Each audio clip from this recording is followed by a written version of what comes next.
The coming, or what appears to be the coming, apocalyptic struggle over Judge Scalia's seat on the bench has become perhaps the dominant issue in politics this year.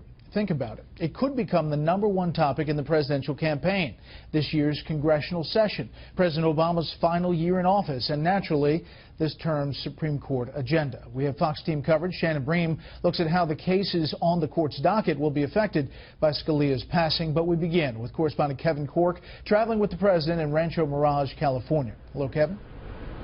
Hey, Brett, nice to talk to you. Obviously, the president's so-called pivot to the Pacific here at the Asian Leaders Summit has been overshadowed by the looming high-stakes high court battle. By the way, it's one that could very well last beyond the end of his presidency.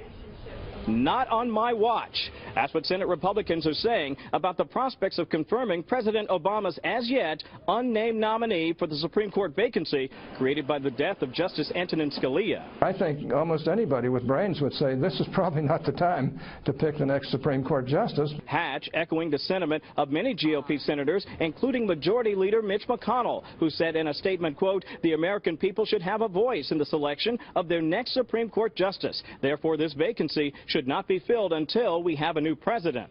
I plan to fulfill my constitutional responsibilities to nominate a successor in due time. Indeed, according to Article 2, Section 2 of the Constitution, the president shall have power. He shall nominate and, with the advice and consent of the Senate, shall appoint judges of the Supreme Court. Said Senate Minority Leader Harry Reid, quote, "Failing to fill this vacancy would be a shameful abdication of one of the Senate's most essential constitutional responsibilities." But for many on the 2016 GOP presidential campaign trail, there's simply no appetite for an Obama high court appointee, regardless of timing or authority. The president can nominate whoever he wants, but the Senate's not going to act, and that's pretty clear. So we can be debating it, but we're not moving forward on it, period. Asked Sunday if he would filibuster any nominee sent up to the Hill by the president, GOP presidential candidate Ted Cruz said, "Absolutely. This should be a decision for the people, George. We've got an election." Ted Cruz holds the Constitution when he walks through the halls of Congress.